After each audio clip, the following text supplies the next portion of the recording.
Welcome to the Ethics Experts, where we're elevating ethics and compliance and HR to the strategic level it's supposed to be.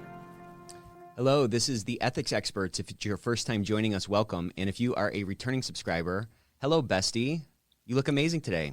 You see what happens when you subscribe to the Ethics Experts? You get a bonus greeting on every episode. So that's a no-brainer. Hit that subscribe button. And let's dive into this amazing episode we have today. I have two great people with me. I have Stef Tschida and I have Lisa Beth Lentini Walker. How you guys doing today?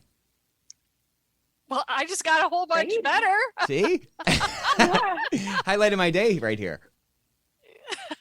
It's almost as good as when the former host of Blue's Clues came out with that video this week. Oh my gosh, like all the tears. Yeah, who was cutting onions? My gosh, that was crazy. That guy, man, he still looks young, doesn't he? Like, it looks like they just tried to age him up a little bit by putting glasses on. That's exactly what it looks like. The guy doesn't age. Exactly the same. It's crazy. That's funny. So yeah, I was really excited to get you guys on to talk about primarily your new book. So your new book is called Raise Your Game, Not Your Voice. And it's a book. How would you describe the book? So the way I would describe the book is, what we wanted to accomplish here was to give everyone what felt like a best friend type of experience where they had a resource that was in their corner and at their fingertips that they could use again and again and again to be more effective in influence. And influence is key. Yeah. It's right like now. the game. Yeah. So what we did was we came together, two people in very different professions, compliance and legal and communications, and we had such a wonderful working relationship that I was like, wait, there's magic here. There's magic here. And we knew that we both independently wanted to be authors. So we brought together our skills and talents, and this is the book that will help anyone who is in that guardian type of role to be more effective at listening, communicating, and storytelling for influence. So that's the book. Very cool. What do you mean by guardian role? What does that mean? Well, the guardian role is all of those people that do the day-to-day protecting of the organization, whether it's someone who does that from a compliance role, legal, audit, all of the people who sit there and sometimes have to be the adult in the room that sometimes have to deliver challenging messages people might not want to hear. This is not we just nailed it from a sales perspective. This is we might have a risk here, people. Let's talk about what could happen and what could go wrong, as well as what could go right. Well, I love this topic. I love the angle of it, and I can't wait to dive deeper into it because I think you can always tell when there's some magic between two people. And when you can put those words on the page, those are just going to pour out. I'd love to hear about how you guys have gotten to know each other and what were those sprinkles of magic that, you recognized in your relationship with each other that caused you to say, this is the book that I'm going to, start with? Yeah. Well, I think, when you are with somebody in the trenches, whatever that looks like, there are many versions of that in the world. You get really close with people really fast, right? We can all think of examples of that. I think Lisa Beth and I got really close really fast because we worked together in a corporate setting where we were constantly having to address and communicate about really sensitive topics, data breaches, terrorism incidents, just you name it, we were doing that together. Really difficult news to deliver in many cases, really sensitive, highly dynamic, fast evolving situations. So, that's what's kept us together. And we haven't actually worked together for a really long time, but we've stayed in really close touch based on that great relationship. And I think it speaks to the power of somewhat unlikely partnership in professional settings.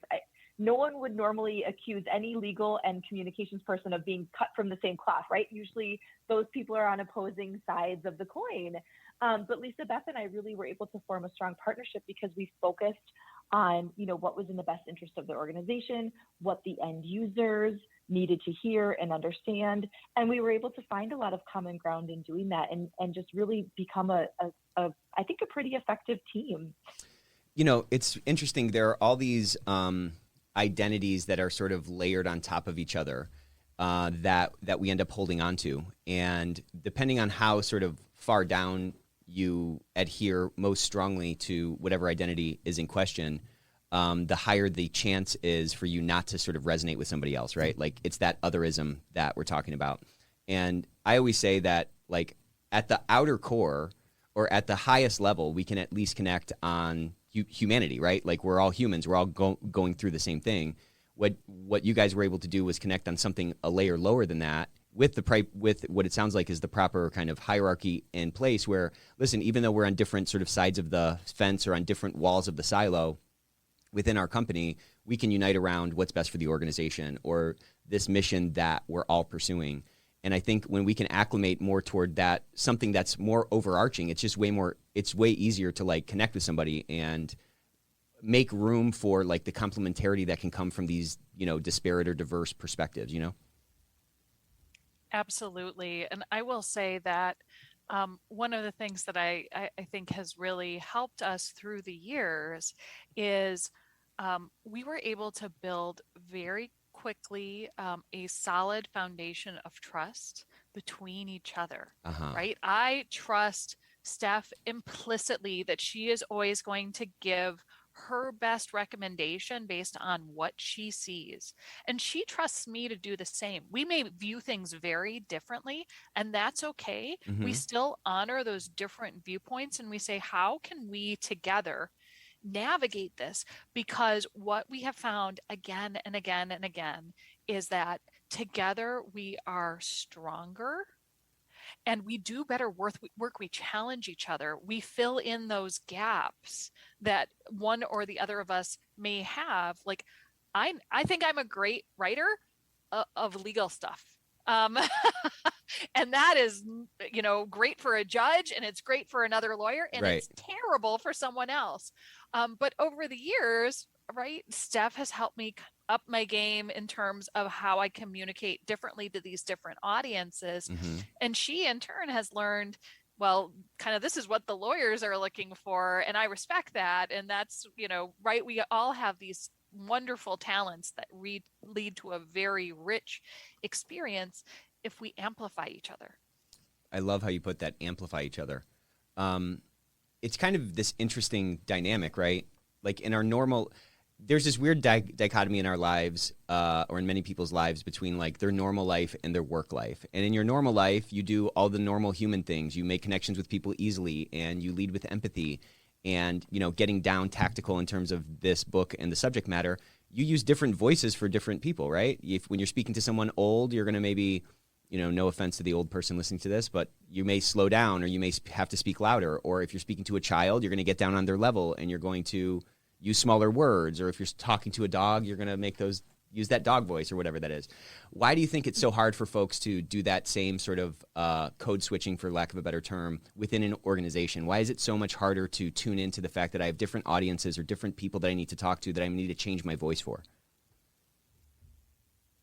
I think it's because in our personal lives, we're not measured by our productivity and our results and our goal, not necessarily by our goals in the same kind of sense as we are in a professional setting. So I think where many go astray in a business context is they've got their goal, their objective, they know how they're being measured, there's a deadline, and they're so laser focused on that many of those things that you mentioned that we do in our personal lives, like that stuff just often goes by the wayside in pursuit of that end goal. And yet what we're saying with this book is, it's not just what you achieve, it's how you achieve it, and it's how you bring people along, and you can be more effective thinking about these quote unquote softer skills, than you would be, bulldozing everybody on your path to quote unquote success. Yeah, that's a good point. So it seems like there is sort of a heightened state within an organization because there's all these objective metrics that are putting us into, I mean, this is dramatic, but like a cornered animal sort of a state. And so it's almost like we don't have time for those, for the extra sort of thoughtfulness that's needed for the right communication, that stuff falls by the wayside. We end up bulldozing over people. And I just wonder if there's like, this is going to sound maybe a little bizarre, but like it's more ethical to be able to communicate, in terms that somebody can understand, both directly and indirectly. It's more ethical for the organization to be able to reinforce or elicit the values that they want people to be living out and the behaviors that they want them to live out. But that takes them actually understanding what those values are. And so many times, to your point, I've just seen it hundreds of times of kind of kicking the door down and jamming something down someone's throat that can push them into a different ego state, that can turn them into a petulant child ego state. They don't want to do it. You know what I'm saying? But there is a way to speak across the table as an adult. And I know that you guys have, communications and legal, but this thing that we're talking about, as Lisa Beth said at the beginning, is like the biggest, accelerant in there, or the biggest impact, the biggest skill set that you can build to, magnify your impact is one of influence. And that is obviously communication. We many times are not in position, in situations where we have the positional authority. So you have to actually influence and persuade people. And I'm excited to dive in. So you guys use a term a lot called an organizational scholar. Tell us what that means, and what the birthplace of that term is, and how you see that kind of playing out. Yeah, so organizational scholar, I think, is one of those cornerstones, right? In order to have true credibility, it's not enough to be a subject matter expert. You need to understand the organization that you're a part of, whether that's a community organization or a nonprofit or the company that you work for. You need to understand it. It actually is its own organism, right, with its own history, its own lexicon sometimes, right? We have language that we have that's just for that organization, and everybody seems to understand it. So one of the things that we propose is that you really go deep on being an organizational scholar, which is that deep kind of arm's length independent view of what this group is and how to understand it and be in it. Right. So as you think about being an organizational scholar, there are a lot of different places where you can get information, right? There's Glassdoor, there's, the reviews that there are online, there's internal documentation. So we propose bringing together all of these bits and pieces to develop your own view of what this group that you're in really is, because it does help you to be able to navigate using the language, understanding the history that has shaped the group that you're part of. That leads you to be more powerful in being able to connect. And connectedness is at the center of trust. It's at the center of being able to influence. Right. So organizational scholarship is critical. Why do we even need to talk about this? Like, why does this point need to be made? I mean, everything you said sounds very obvious, but yet it's not done. So what's at the root of that, at whatever's like preventing what you're talking about from just naturally occurring as somebody steps into an organization, or as they, start to try to push change in their organization? Well, I have my own views, but I know that Stef has views as well. But I think one of the things is time, right? And prioritization.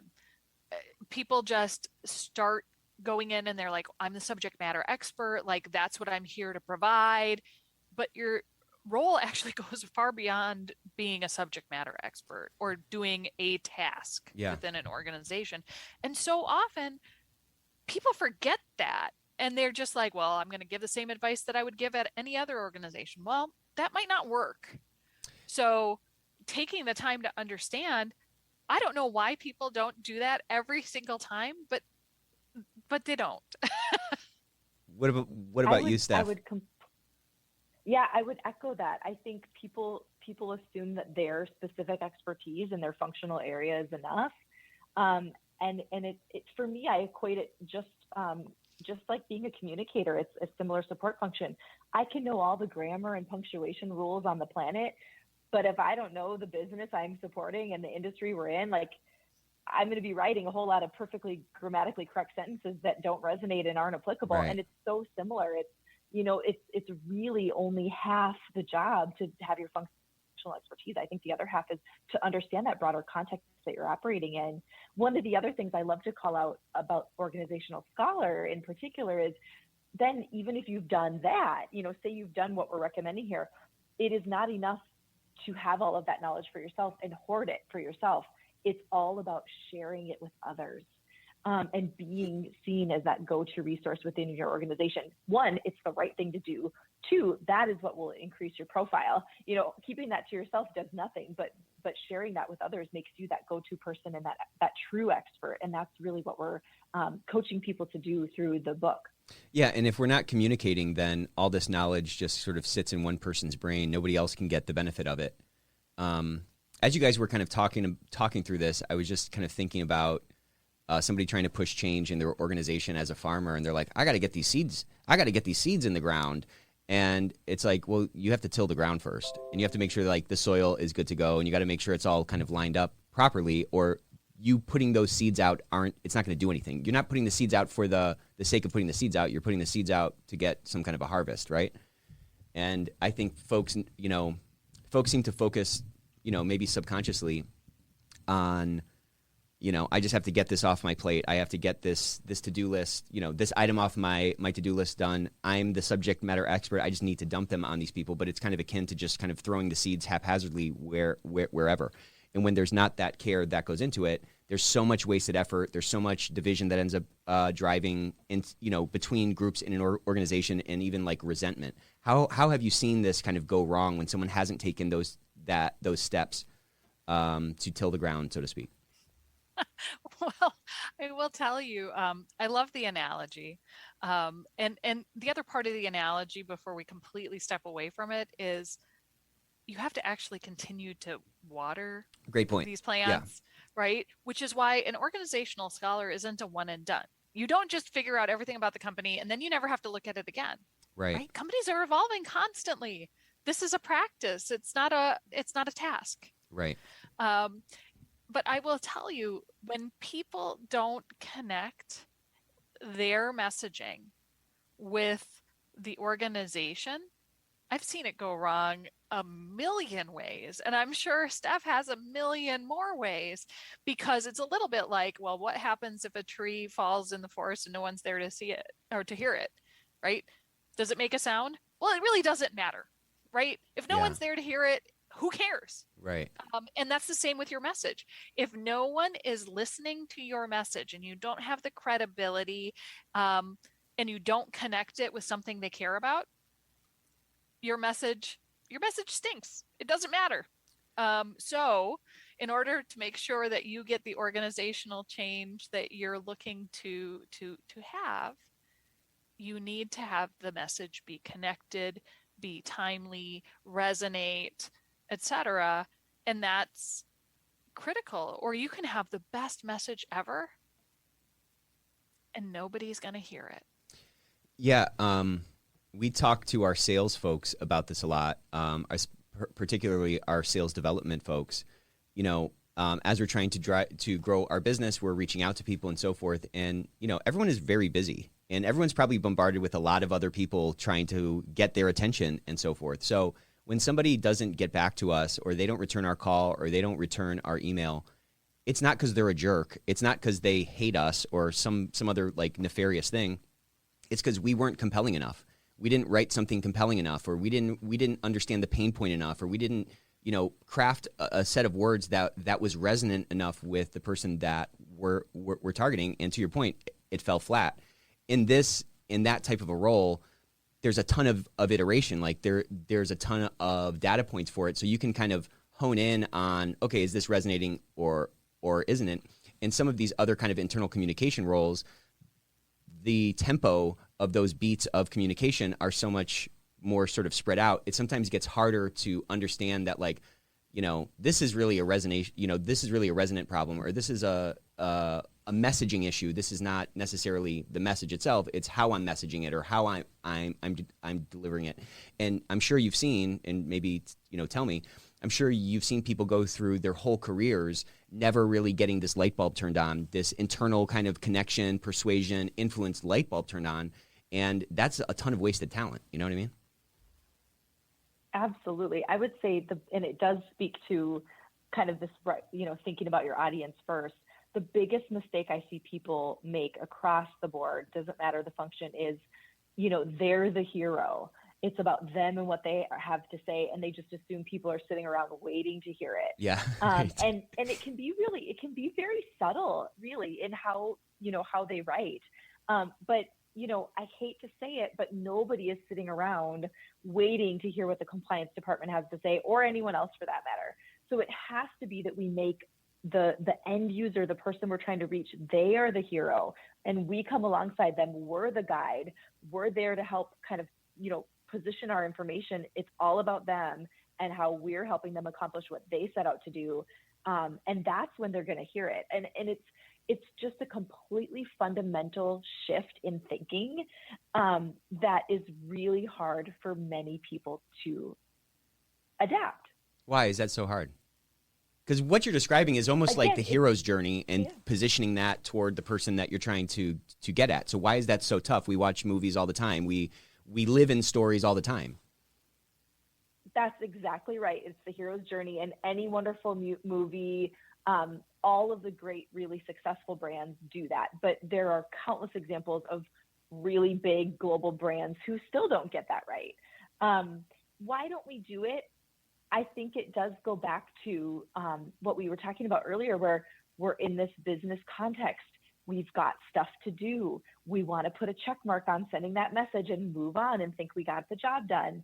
But I also think it's human nature. Like, we're self-centered by nature. Yeah. And I even think about how much better I could be in getting my husband to do what I want him to do if I came at things from his perspective. Yeah, make him the hero. Do I take the time to do that? No, right? I don't take the time to do that. I'm there saying what I need and what I want and moving on. And so there's just something very inherent in human beings that's what we do.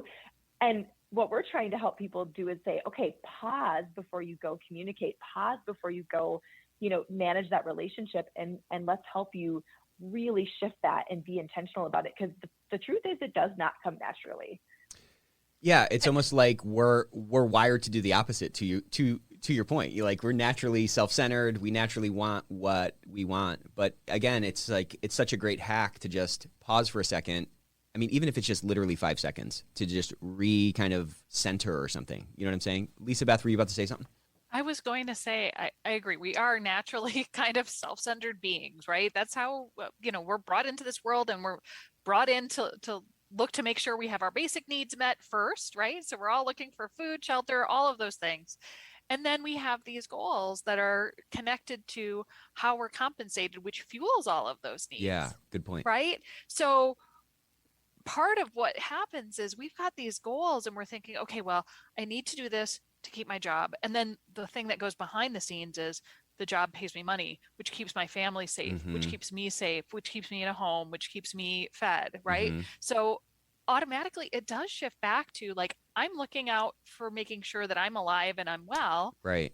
Before you start shifting to okay, how do I get this done in a way that's going to resonate and be sustainable? Yeah. That's a level of you need to get out of this is my task, this is my goal, this is what I need to do, into the how I do this matters, because it's not enough to just get the what done. The how is what makes or breaks you in the long term. Yeah, and as you were kind of describing that, I had this image of just the sort of stereotypical horror movie where someone's running and they have the keys and they're so nervous and they can't get the freaking key in. It's how you put the key in the lock is going to determine how quickly you're able to get that door open, right? And how you're going about your communication. But again, it's I think the reason I thought of that was because what you were describing was the sort of base layer of Maslow's hierarchy of needs. And it's if we're thinking subconsciously or at the root of whatever, that this is tied to that base layer, well, that's a fight for survival type of energy that we kind of, maybe mistakenly or accidentally sort of bring into these things, which again, that's kind of a panic panicked energy that doesn't give us that time naturally to sort of pause, think about how intentional I can be with my message, and make sure that I'm delivering in a way that's going to be most effective. So what's your favorite horror 100%. movie? I'm kidding. Couldn't agree more. So We are getting closer to we Halloween. are. Yes, we are.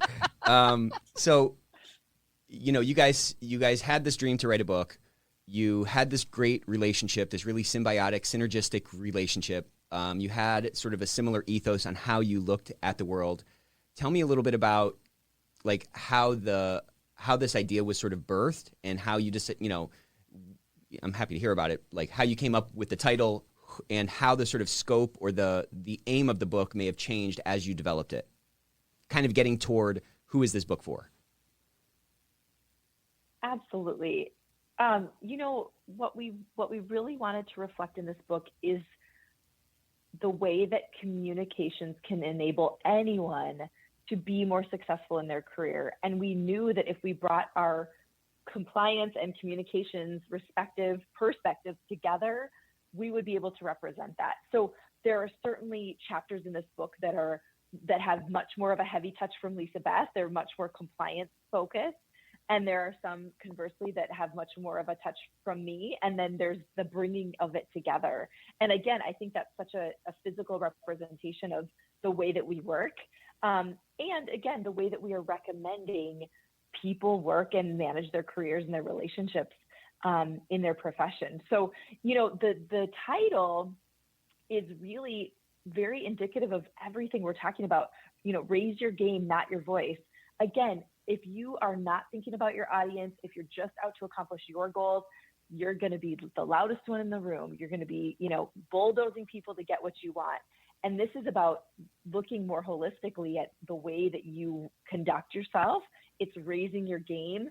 People will want to listen to you because of your influence and because of how you look after them and their needs. You won't need to raise your voice. Yeah, Obi-Wan Kenobi never had to raise his voice to Luke Skywalker. No. You know what I'm saying? And, the other thing about the title that I love, and we have to thank our publisher for at least the beginning part of the title, because it had a different working title.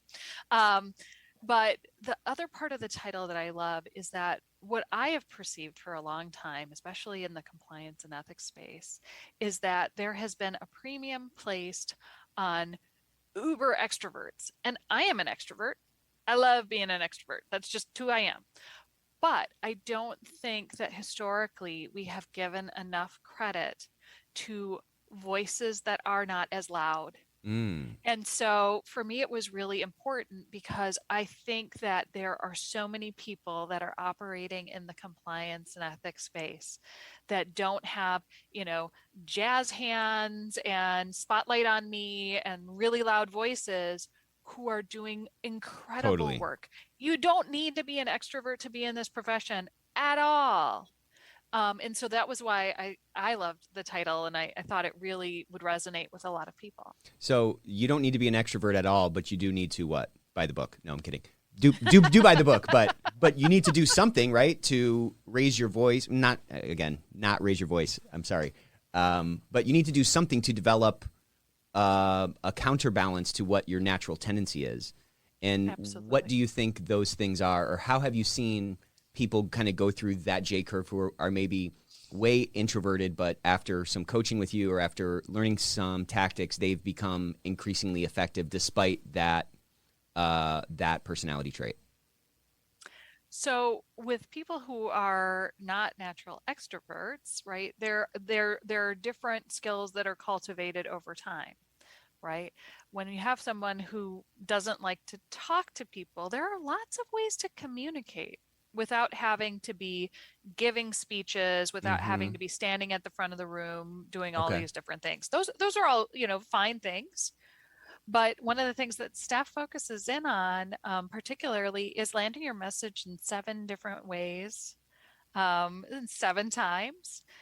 And being an extrovert, great. So you can, you like talking to people and you're out there and you feel comfortable in front of crowds, whatever that extroversion, is for you. But those are just some of the tools in the toolkit. There are so many others. And it's really important to value all of those other means of connecting with people meaningfully, whether it's through written word, through things like podcasts, through different events, through all of these different ways that people learn and grow and connect. So that messaging can show up in your training. It can show up lots of different places. You don't have to be an extrovert to land good communications. It's a great point. Anything to add to that, Stef? Yeah, I mean, not to sound like a broken record about the audience first, but really it's the crux of all communication.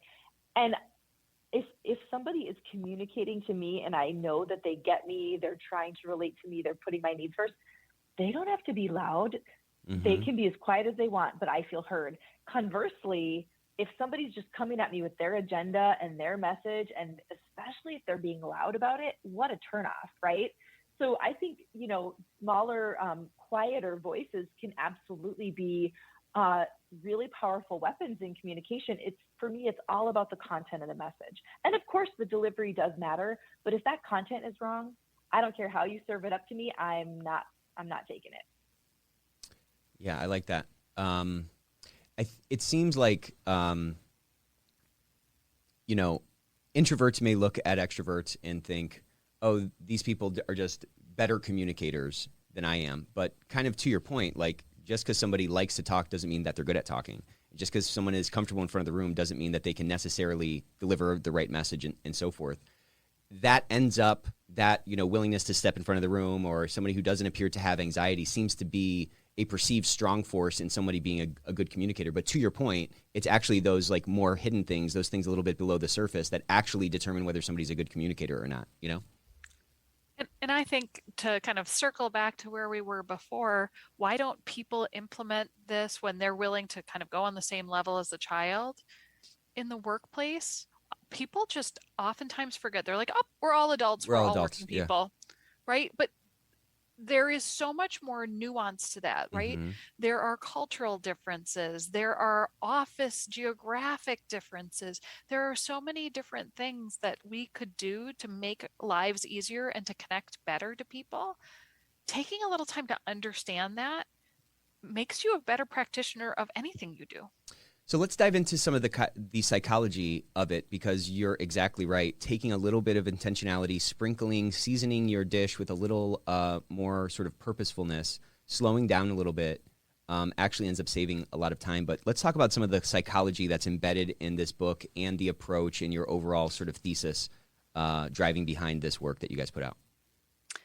So we have actually quite a bit in there about brain science and about how people digest information and what gets triggered in the brain, particularly around storytelling. Storytelling is one of the most powerful tools that a person can have. It has been around for millennia, and there's a reason for that. Human beings connect really well with stories. Right. We can see ourselves in it. We can practice outcomes. So there's a bunch of information in the book around that. And then one of the other techniques that we put in there is associated with motivational interviewing. And what is motivational interviewing? Motivational interviewing is often what would happen if you were just diagnosed with diabetes, right? You need to make some life changes, but saying, eat fewer carbs and less sugar is a non-starter. No one changes because of that. And that's one of the things that I think we need to recognize in compliance and ethics. Just telling people the right answer and what they should be doing doesn't change behavior.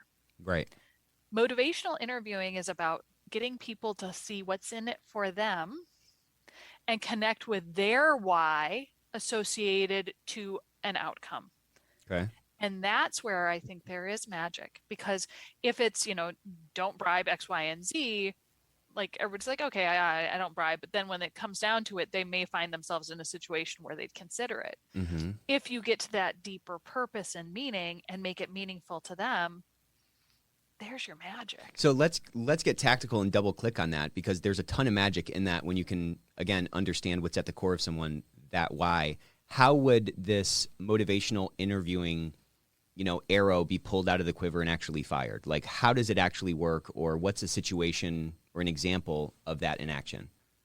Yeah, I think some of the best examples are when you have meetings with executives and you're trying to get buy-in, right? If you understand that their oriented towards X, Y, and Z, you can use that orientation and that natural proclivity that they have to want to do certain things to help move forward when you can align it to your objectives. So Right. it's about finding common ground, perhaps through different means and methods that are meaningful to the people that you're working with.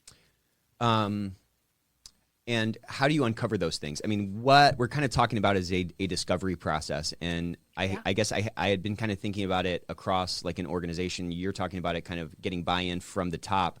So how does that conversation take place? Is it over a long period of time? Is it in one session? Maybe it's a mix. But also, I'd love for you to kind of talk a little bit about how you sort of sort through how you sort through the answers that you can tell are sort of greenwashed answers. Do you know what I'm saying? Yeah, I mean, you definitely have to look at behaviors, not necessarily exclusively what people say. But I think we have a good example of this in the book.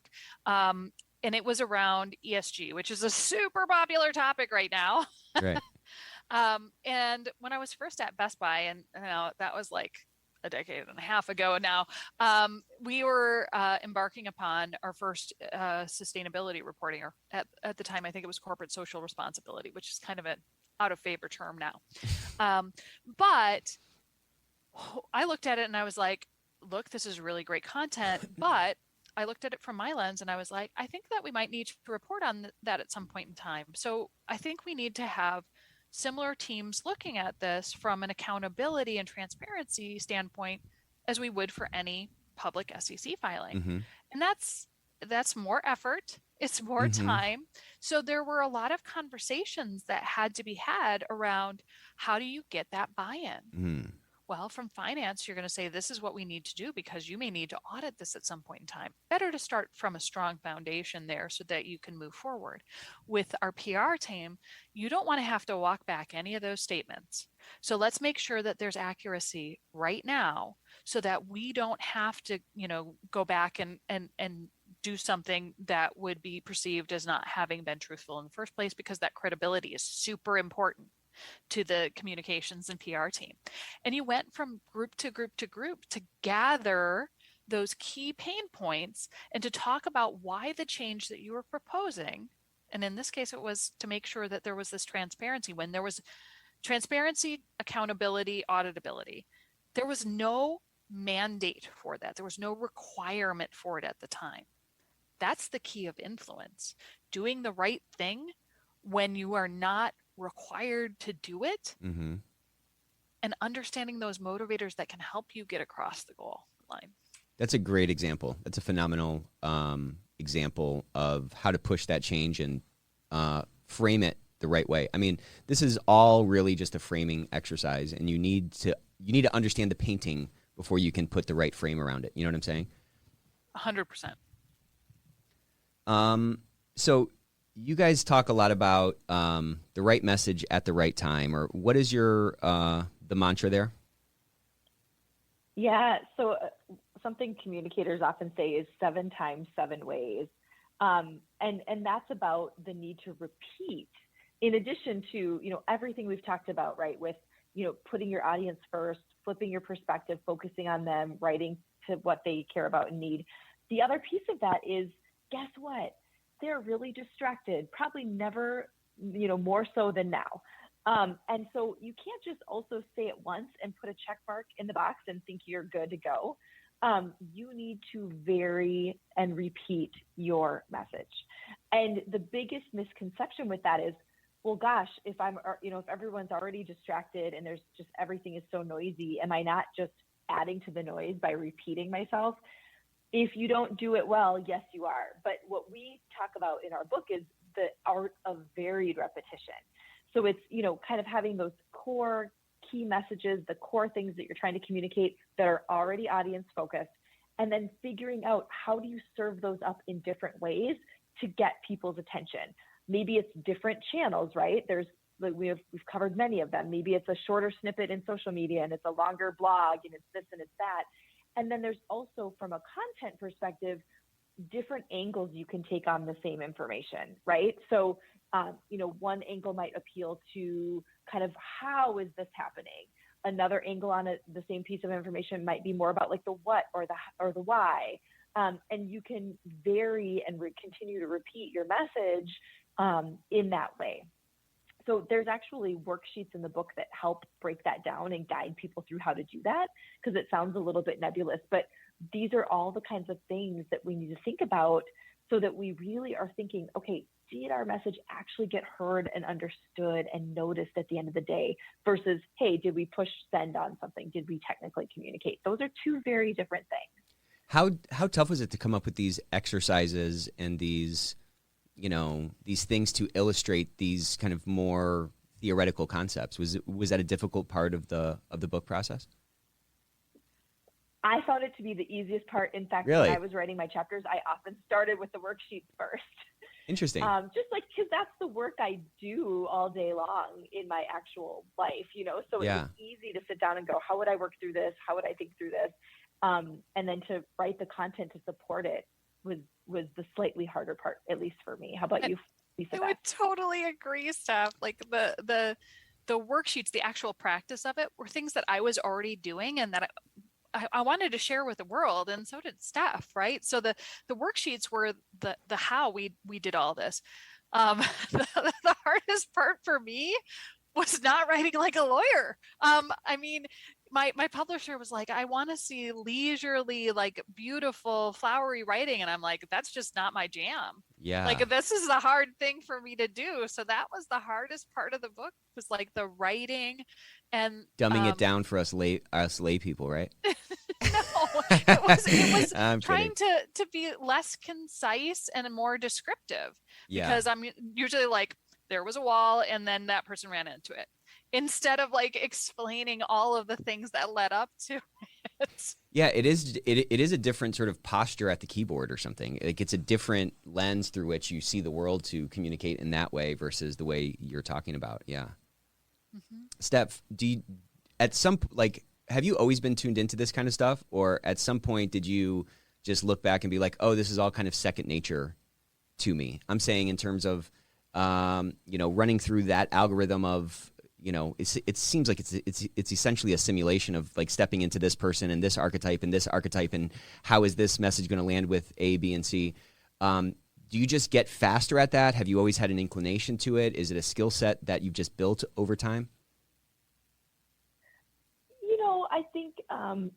I think it has come from years of doing communications work in companies day in and day out. And I certainly did not come into the workforce with all of those tools in my toolbox, but I've been so lucky to have amazing mentors and bosses and, leaders who have taught me so much along the way. So it's, even for a communications minded person, it is a learned skill and something I constantly need to think about.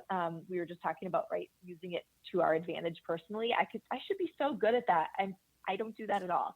So again, it's that constant fighting against what is human nature and thinking about, how we need to do this, but certainly have picked it up over time, but it's something we're constantly working on, I think. Yeah.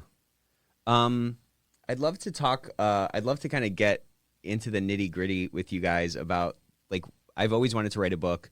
What was this process like? How was it, were you guys remote? Were you guys together? How was that process of writing the book? How did you find it? And what kind of challenges did you have, writing together? And like, what kind of dissonance was there, if any, in terms of going one direction or another? And how did you kind of agree on a final destination? Well, I'll start this out by saying I've heard that writing a book can be a very lonely endeavor, but I was never lonely because I had Steph. Awesome. And I'm so thankful for Steph because she's amazing in so many ways. But, we started out with a framework, a really nicely done outline of what we thought the key messages were in the book. And, it had bullets and sub-bullets and everything like that. And that was our starting point. It's how we pitched our book to the publisher who picked up our book. And after that, we kind of divided up the chapters, and much like we did in our work life, which is probably why it was easier for us to do this because we'd worked this way before, Mm-hmm. we kind of thought about the different chapters, started writing down things, and then we reacted to each other's writing and we added in little snippets and anecdotes that Cool. followed through on the messaging. And so it was very collaborative, but that's kind of how we've always worked together. That's great. How about And you, it was- Stef? What it kind was of? vi- Go ahead. Yeah, it was a remote process because the bulk of this work happened during COVID. So it was a lot of Zoom meetings. It was a lot of what we're doing right here. So that was a big part of it. And the other thing I'd say that's just been so interesting is it feels like the book has been in creation mode for a long time, and suddenly it's being launched. It almost feels like that part has just gone so fast.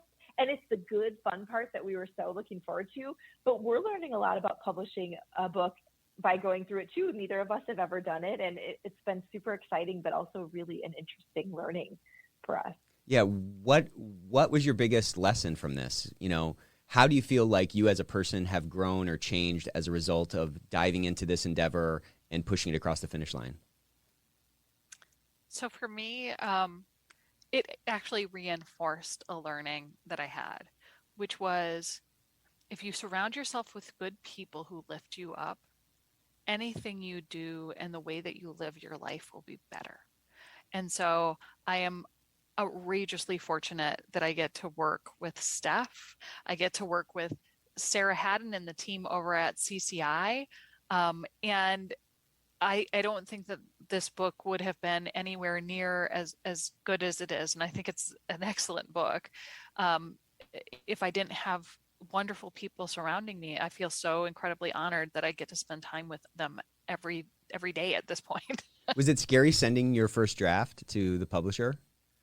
Or were you like, Yes. this is ready? I thought it was a little scary. I was like, oh, what's she going to say? Yeah, exactly. Because you're in the laboratory, you're doing all this stuff behind the scenes, and it's like, all right, here's my new baby. What do you think?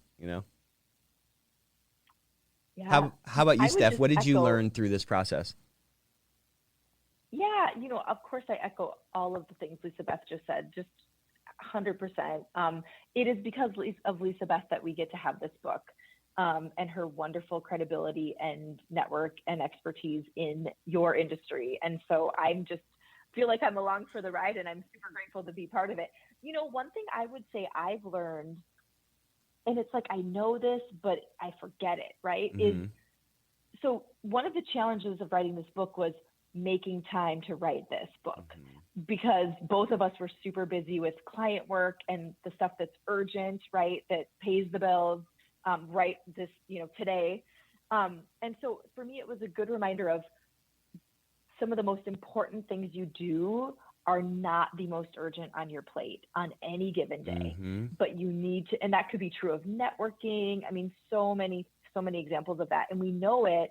And yet I personally am really guilty of letting that urgent to-do list kind of snuff out a lot of the stuff that I know is more strategic and more important. And so, man, if we would not have at some point made this the most urgent thing on our plates and gotten it done, it would have never gotten done. And we wouldn't be getting to have this conversation with you and getting to put this work out into the world, which is such an incredible piece of work. And it's an amazing thing we get to be part of. And again, it was never the most, hardly ever until we made it so, just never the most urgent thing on our plate. So for me, it's just a reminder of really looking strategically at what I work on and where I focus, and keeping that bigger picture in mind. I love it. Let's do a little vision casting as we start to wrap up here. Let's say everyone reads the book. Everyone, I'm saying. Everyone reads the book. We're 5 years in the future. How is our world different? Oh, that's some big vision casting. Yeah, let's go big, you know what I mean?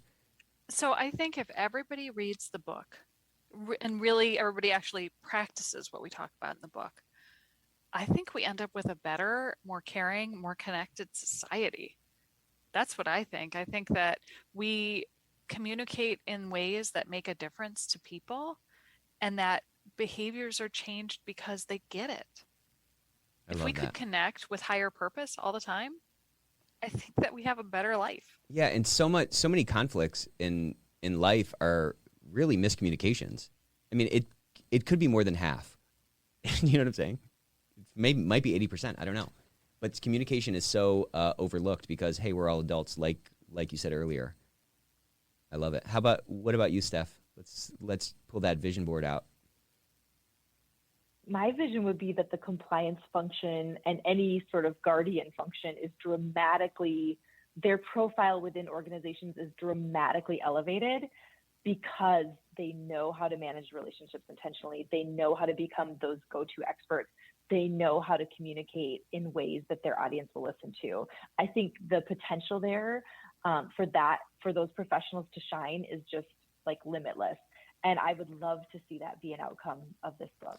You know, when a lot of these guardian positions were created, they were like the caterpillars, and they've been sort of in this cocoon, and really blasting out of this cocoon and being this butterfly is going to be based on the kind of communication that we're able to drive and the kind of influence we're able to drive in our knowledge work organizations. You know what I'm saying? All the tools are there. We just have to bring them into this realm. And so I'm very excited. I love you. I love your work. I love what you guys are doing. I love this whole angle of communication, you know, elevating these guardian roles to a more strategic lever in our companies just drives so much good. And us figuring out how to connect on a humanity level, on a company purpose level, on a me just understanding you better level allows us all to have so much cleaner communication and correspondence and ultimately a much bigger impact. So this is a very timely book to come out. Where can people find it, and where can people learn more about you guys and get in touch with you? You can find it on Amazon, and you can also check out CCI Press's publications to find out more about us. We're both on LinkedIn. Be happy to connect with anyone. All right, very good. Any Thanks parting so much. words? Yeah, thank you guys for coming on. Any little last nuggets of wisdom that we can walk away with? I would just say, find your voice and use it wisely. I love that. I love it. Steph, Lisa Beth, thank you guys so much. Until next time.